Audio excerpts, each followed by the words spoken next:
பண்ணாதவங்க சப்ஸ்கிரைப் பண்ணுங்க. அப்படியே பக்கத்துல இருக்க பெல் ஐகானையும் பிரஸ் பண்ணுங்க. மீனராசி நண்பர்களே, வரக்கூடிய ஆனி மாதத்தில் உங்களுக்கு எந்த மாதிரியான பலன்கள் கிடைக்கும் அப்படிங்கிறத தான் இந்த வீடியோ பதிவில் நாம் இப்போ பார்க்க போகிறோம். முதலாவதாக ராகு பகவானை பார்ப்போங்க. ராகு பகவான் உங்களுடைய ராசியில் தான் இருக்கார். ராகு பகவான் ராசியில் இருக்கிற போது சில தடங்கல்களை கொடுப்பார். ஏதாவது ஒரு காரியத்தை செஞ்சோம்னா டக்குன்னு செய்ய விட மாட்டார், கொஞ்சம் லேட் பண்ணி செய்ய விடுவார். அதனால் ஒரு காரியத்துக்கு 2-3 தடவை அலைய வேண்டியது வரும், 2-3 தடவை முயற்சி பண்ண வேண்டியது வரும். அப்படி 2-3 தடவை முயற்சி பண்ணிங்கன்னா எந்த ஒரு காரியமும் உங்களுக்கு நடக்கும் அப்படின்னு சொல்லலாம். அதே மாதிரி ராகு பகவான் ராசியில் இருக்கிறனால ஒரு சிலருக்கு இந்த லாட்ரி ரேஸு, சூதாட்டம், ஷேர் மார்க்கெட்டு இந்த மாதிரியான எண்ணமெல்லாம் வரலாம். சரிங்களா? ஏன்னா அதில் போகக்கூடிய ஒரு எண்ணங்களை இவர் தான் நமக்கு கொடுப்பார். அதே மாதிரி ஒரு சிலருக்கு இந்த கெட்ட கனவுகள் வரும். பாம்பு வர்றது, பாம்பு சம்மந்தப்பட்ட கனவுகள் வர்றது, இதெல்லாம் ஈஸியாக வரும். இதை ராகு தான் உங்களுக்கு கொடுப்பார். சரிங்களா? சரி. 7வது இடத்துல கேது இருக்குது பாருங்கள். 7வது இடத்துல கேது இருக்கக்கூடாது. ஏன்னா 7வது இடத்துல கேது இருந்தால் அது என்ன பண்ணுது அப்படின்னா, கணவன் மனைவி உறவை கெடுக்குது. அப்போ கணவன் மனைவிக்குள்ள உறவு நல்லா இல்லை. ஏதோ ஒரு விதத்தில் கருத்து வேறுபாடு வருது, சண்டை சச்சரவு வருது, பிரிவினை ஏற்படுது. அதே மாதிரி கணவன் மனைவிற்கு தகாத உறவுகளை கொடுக்குது, கெட்ட சவகாசங்களை கொடுக்குது. இதை தான் அந்த கேது செய்யும். அதனால் கணவன் மனைவிக்குள்ளே கொஞ்சம் தொந்தரவு வரும். கொஞ்சம் அட்ஜஸ்ட் பண்ணி சரி பண்ணி போயிட்டீங்கன்னா உங்களுக்கு பிரச்சனைகள் வராது. சரிங்களா? 12வது ராசியில் சனி இருக்கார். 12வது ராசியில் சனி இருந்தால் உங்களுக்கு 7.5 சனி நடக்குதுன்னு தான் அர்த்தம். 7.5 சனி நடந்தாலும் வாகன வகையில் மட்டும்தான் விரயங்கள் வரும், வேறு வகையில் விரயங்கள் வராது. இப்போ வாகன வகையில் விரயங்கள் அப்படின்னா, ஏற்கனவே வண்டி வச்சுருந்தோம் அப்படின்னா அது எந்த வண்டினாலும் சரி, பைக்குனாலும் சரி தான், காருனாலும் சரி தான், வேறு வண்டினாலும் சரி தான், அடிக்கடி ரிப்பேர் ஆகிக்கிட்டே இருக்கும். ஏதோ ஒரு வகையில் அந்த வண்டிக்கு நம்ம செலவு பண்ணிக்கிட்டே இருக்கிற மாதிரியான ஒரு சூழ்நிலைகள் சிலருக்கு வரும். ஒரு சிலருக்கு புதுசாக வண்டி வாகனங்கள் வாங்குகிற மாதிரியான சூழ்நிலை வரும். அப்போ பழைய வண்டியை கொடுத்துட்டு கூட ஒருத்தர் புது வண்டி வாங்குவாங்க. அப்படி வாங்கணுன்னா வாங்கிக்கலாம். சரிங்களா? சரி.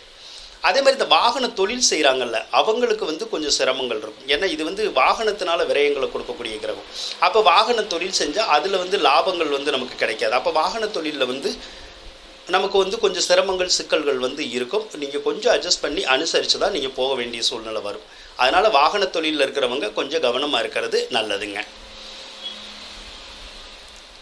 2வது இடத்துல செவ்வாய் இருக்குது பாருங்கள். 2வது இடத்துல செவ்வாய் இருக்கிறது உங்களுக்கு நல்லது. ஏன் அப்படின்னா அதுதான் தனஸ்தானம். அப்போ பணத்தை கொடுக்கக்கூடிய கிரகமே செவ்வாய் தான். அது ஆட்சி பெற்று காணப்படுறதுனால ஒரு சிலருக்கு பணவரவு நல்லா இருக்கும். வேலை கிடைக்காதவங்களுக்கு வேலை கிடைச்சி பணம் வரும், தொழில் இல்லாதவங்களுக்கு தொழில் கிடைச்சி பணம் வரும். ஒரு சிலருக்கு சம்பள உயர்வு, பதவி உயர்வு இதெல்லாம் கிடைக்கிறதுக்கான சாத்தியக்கூறுகள் இருக்கும்.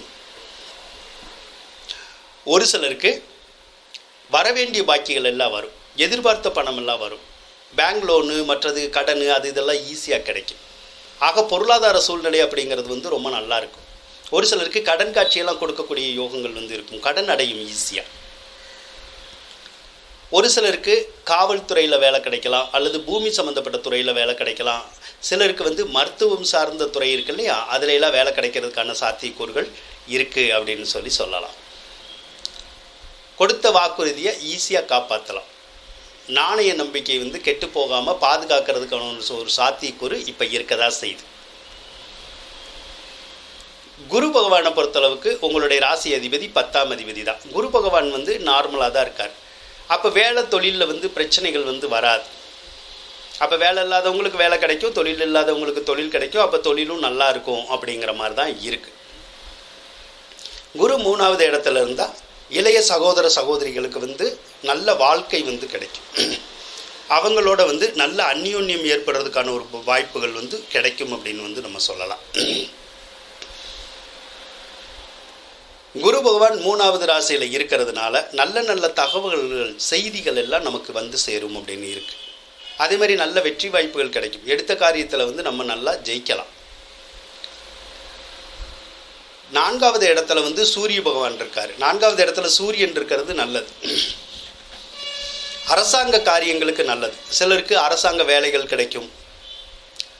ஒரு சிலருக்கு அரசாங்கத்தில் ஏதாவது சர்டிஃபிகேட் வாங்குறது அந்த மாதிரி வேலைகள் நடக்கும். ஒரு சிலருக்கு வந்து அரசாங்கத்தில் வந்து உதவிகள் கிடைக்கும். ஏதோ ஒரு வழியில் அரசாங்க அதிகாரிகளை சந்திக்கலாம், அரசியல்வாதிகளை சந்திக்கலாம். சில காரியங்களை அதன் மூலமாக சாதிக்கிறதுக்கான வாய்ப்புகள் வந்து உங்களுக்கு கிடைக்கும். சிலருக்கு வந்து அரசியலில் இருக்கிறவங்களுக்கு வெற்றி வாய்ப்புகளை கொடுக்கக்கூடிய கிரகம் தான் அந்த சூரியன். சரிங்களா? சரி. சூரியன் 6ஆம் அதிபதி 4வது இடத்துல இருக்கிறது ஒரு சிலருக்கு இடமாற்றங்களை கொடுக்கும். வீடு விட்டு வீடு மாறுறது, ஊர் விட்டு ஊர் மாறுறது, அந்த மாதிரியான பலன்கள் நடக்கும். மாறணும்னா தாராளமாக மாறிக்கலாம். சுக்கிர பகவானை எடுத்துக்கிட்டோம்னா 4வது ராசியில் தான் இருக்காரு. பொதுவாக 8ஆம் அதிபதி 4வது ராசியில் இருக்கக்கூடாது. 8ஆம் அதிபதி 4வது ராசியில் இருந்தால் ஒரு சிலருக்கு நம்ம வீட்டில் எந்த வீட்டில் இருக்கோமோ அந்த வீட்டில் ஏதாவது பிரச்சனை இருக்கோ அப்படிங்கிற மாதிரி தோணும்.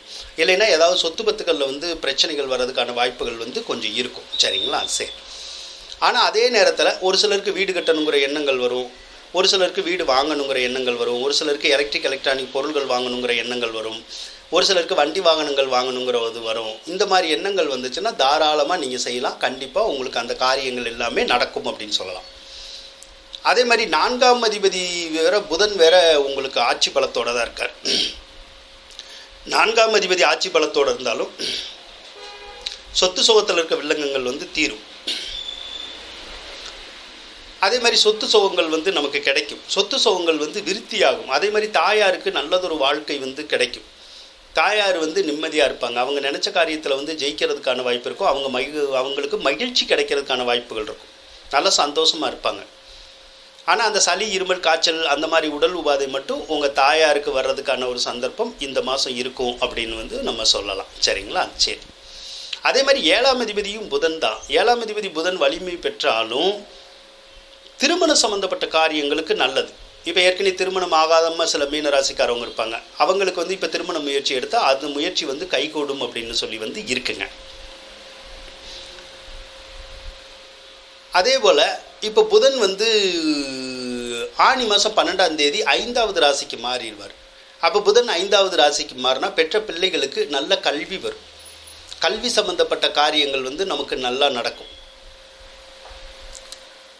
பிள்ளைகளினுடைய எதிர்காலம் வந்து நல்லா சிறப்பாக இருக்கிறதுக்கான வாய்ப்புகள் வந்து அந்த புதன் வந்து உருவாக்கி தருங்க. சுக்கிரனை பொறுத்தளவுக்கு ஆனி மாதம் 23ஆம் தேதி கடகராசிக்கு பயிற்சி ஆவார். கடகராசிக்கு சுக்கிரன் பயிற்சி ஆனாலும் 5வது இடத்துல தான் இருப்பார். அப்போ கலைத்துறையில் இருக்கிறவங்களுக்கு மட்டும் மிகுந்த யோகங்களை அந்த சுக்கிரன் கொடுக்கறதுக்கான ஒரு சாத்தியக்கூறுகள் வந்து கொஞ்சம் இருக்கும் அப்படின்னு வந்து நம்ம சொல்லலாம். ஆக கிரகநிலைகள் எல்லாமே மீனராசிக்காரவங்களை பொறுத்தளவுக்கு நல்லா தான் இருக்குது.